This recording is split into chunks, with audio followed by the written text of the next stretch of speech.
Welcome back to the video, guys. Today we're working on the back of the ElCamino. The main idea here, the main project, is to start getting ready to be able to cut these back fenders out. Now the first thing I got to do is take out the inner fender wells. That's everything that's in the way, and it proved to be kind of tricky because the inner wells, there's different layers to it. There's multiple layers that are all welded together, and it kind of makes up the structure of it, makes it kind of strong, kind of unibody style, if you know what I'm saying. So first I have to grind out and cut out what I can see and what I can get to. So I get as much as I can off the inner fender wells from the inside, and I know I'm gonna have to climb around inside of this thing, inside the fenders and stuff. I'm not looking forward to that because you end up holding the grinder at very awkward positions and ways, and it's pretty tough to like not have it kick back in your face and really mess things up. So I'm trying to be careful with it, throwing sparks at the camera, not too cool, but hey, it's part of the game, I guess, part of the gig. Cutting off the inner piece here, it gives me a really good idea of what I'm looking at inside. Now you can see how there's multiple pieces to the inner fender. I just cut off the outer fender, or the inside the box part of the fender, so you can see what's going on. There's all kinds of seams, everything's connected together. So basically what I'm doing here is chopping it out one piece at a time so I can get to further pieces deeper down inside the chassis of the car, like this piece right here. That part was pretty tough because it was multiple layers, multiple thickness, and to get the angle grinder exactly where I needed it proved to be quite a challenge. So I'm just steadily going one piece at a time, doing the same thing on both sides. At least when you cut off one side, it kind of gives you an idea where you are, and kind of gives you an idea what you're looking at for the other side, right? Just kind of rinse and repeat, copy it, do it all the same over and over again. It was a little tricky in some places because of the rust. It was easy to cut. In other places it was kind of hard to cut. But like I said, you just keep on going like one little piece at a time, and try not to cut too much either. You don't want to take off anything that you might want to keep. You have to keep the rule in mind that it's really easy to take material off the metal, but it's kind of tricky to put it back on. So just be patient with it, one little piece at a time. Watch what you're doing, pay attention to your surroundings, make sure you're not cutting anything too structural that you need right away. Because what I'm doing here is just cutting out stuff that I don't want, stuff that I want out of the way. So I can really look at this thing and start to make some braces that'll hold the fender up from the cage. What I'm shooting for here is to have the fenders removable. That way, if I do end up putting it up against the wall or banging it up on the track, collision, hitting another car, whatever the case may be, that the fender won't be completely structurally built to the unibody of the car like it was. That way, my idea is that if I do get hit, it'll just bend the fender. It won't break anything else that's real important on the car. It won't twist anything else structurally. Before, if I got hit in one side, it would have for sure pushed everything over on the opposite side of it, and that kind of ruins the whole body and everything else. So the idea, what I'm doing here is I'm making tabs and supports so that I can bolt and unbolt these fenders off the car. The supports will break probably under collision, which is kind of good just to get out of the way and not affect much of the rest of the chassis, if you understand what I'm saying. A lot of drift cars are built like that these days. They have the fiberglass bodies in the back and stuff like that. It just kind of crumples up against the bash bars. And that way, like I said, you're not twisting your chassis if anything bad happens. So here, I'm gonna start making more brackets, more braces, using the same kind of ideas before. I'm drilling them out, putting a nut and bolt through it, and then I'm gonna weld that up. Basically, I'm creating my own riv nuts, riv inserts, whatever, weld nuts, whatever you call them. I don't have that kind of tooling yet. I'm looking forward to getting that, but until I do, I'm just gonna make my own parts these ways. This way, I don't have to hold a nut and bolt together. I don't have to have a wrench on the opposite side. It's welded in. That's always gonna sit in its place, and it should make my life pretty easy, especially when you're on the track. You don't have to worry about nuts, bolts, and washers. You just grab a bolt and throw it through there, and then everything's gonna hold up. So I'm going to make brackets that run from the roll cage to the fenders, which is only left is the outer fender skin. So I have to clear off the spot so I can get these tabs welded to it, and it'll be part of my little creation. I built it like you saw, the two pieces, they separate when you undo the bolts. So one's going to stay separated onto the fender, the other one's going to stay on the bracket, which I'm lining up right here, cutting it all to size using 1x1 square inch tubing. Might actually be a little less than that, but I wanted to use something pretty lightweight, that it'll crumple under the impact, but not too lightweight so that it won't actually hold itself up under its own weight. I don't want this thing to flap around too much and look all crazy, so made a little X brace. I'm hoping that's going to keep everything nice and tight right where I need it. Welding in, it's a little tricky because you don't want to over weld it, overheat it, and start warping stuff. So I started with tack welding it and then went around slowly, make sure it didn't overheat anywhere. So here I have the bottom brace part set up. I'm going to do a top part set up here. And as you can see, I'm kind of running it as an X, like I said before. X's are a pretty good way to get some solid strength to everything. If it moves in, out, up, and down, the X top and bottom bracket will hold it in both those directions. So this is what we're looking at now. This is where we are. I've got everything lined up in the back to make my brackets. Everything's pretty much cleaned off. I started doing one side. The other side is just going to be like everything else. You just copy the same thing over. Here you can see it with the fender on the front. That's where I was in the last video, making that little mount.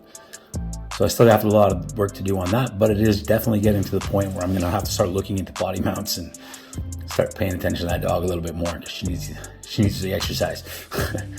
So again, we're going at it, making these brackets same way over and over again. Because of the lack of rib nuts, I'm just kind of making my own thing, my own setup. Make the plates, drill the holes through them, nut and bolt, weld the opposite side. A few times like this one, I made multiple ones over, so that way I could just chop it up at the end. I have brackets done. I don't have to do one individual thing at a time. In the case of this one, I'm cutting in half, gives me 2 brackets with 2 nuts and bolts in each one.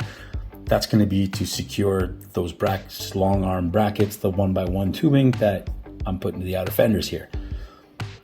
As you can see, I'm just kind of copying the same process over on the other side. I left the bottom of the tailgate sill in place. That way the fenders are always going to stay exactly where I want them to be, far away from each other. And with these brackets that I'm making, the easy part is that even though I'm using just where it is to line it up and set it up and put the mark where I'm going to cut, I can still measure them both and make sure that both sides are the exact same distance from the cage. I don't want it to be sitting kind of funny and look all weird if the tires are sticking out more on one side than the other. That's just not good. The body lines on these things are going to be really obvious. It's an old school muscle car, so a really important thing to making it look good is making sure the body lines do line up. So this is kind of a ripper. It's sort of going to be a party car. Have fun with it. It's probably going to get trashed around a lot, but I still want it to look really good as it comes out of the garage. Now here I'm cutting up the inside of the fenders a bit more because I have to get more clearance to put brackets where I need them. To make these fenders come off at a significant distance from the cab to make it really function well, I had to clean up all this stuff. And at the same time, these are a lot of sharp edges here that I could probably cut my hands up pretty bad on. So I took advantage of the time to do that. Here you can see the bracket. There's a little piece of tubing on the bottom of it. It's hard to see in the video a little bit, but the idea of that tubing on the bottom is that it's going to sit inside the top of the bed where the top of the fender sits. It's kind of squared off. Here you can see me sliding it in, and I'm using the clamp to hold it in place.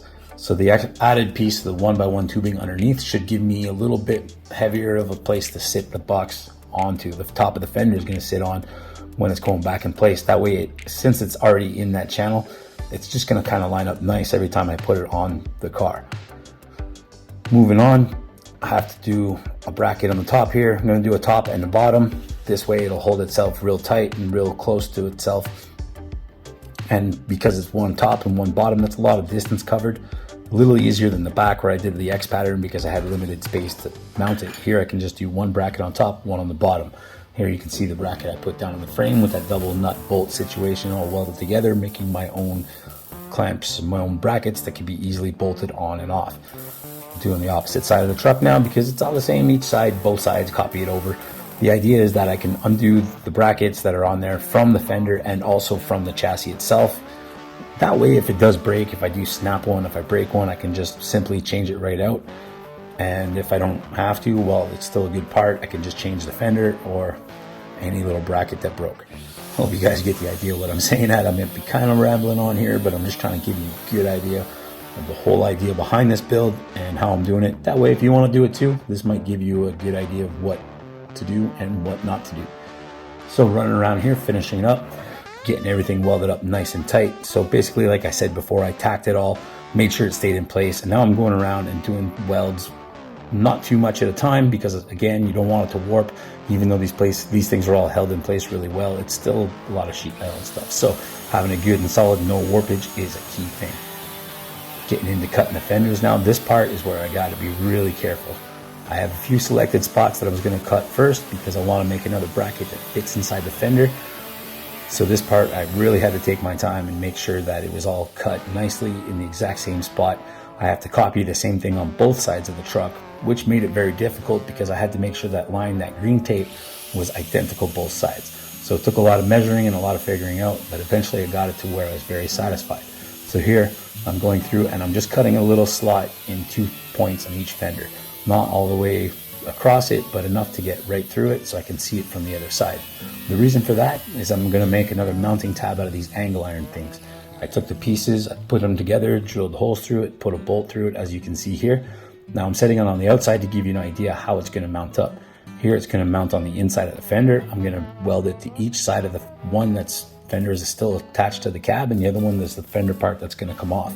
Because I've already cut it, when I cut the rest of it out, I don't have to worry about cutting my tab that I just made and messing it up at all. And if you put weird grind marks in it, sometimes it doesn't fit back together very well. So I did this in 2 separate spots, and that should hold the fender lines together nice and close for when I take the fenders off and put them back on. Here you can see me welding onto the chassis, onto the body, like where it's burning through the paint and all that. We don't have to worry about these fenders are coming off. All the body work has to be done. I'm going to rip it down as much as I can. So now that all those brackets are on there good and tight, it's time to get rid of the fenders. First thing to do to get rid of those is get rid of the block that's behind the tailgate. That kept everything all nice and straight. And I gave it a little wiggle test and it's actually pretty strong. So I'm pretty satisfied with that. X marks the spot. Those X brackets turned out to be really good.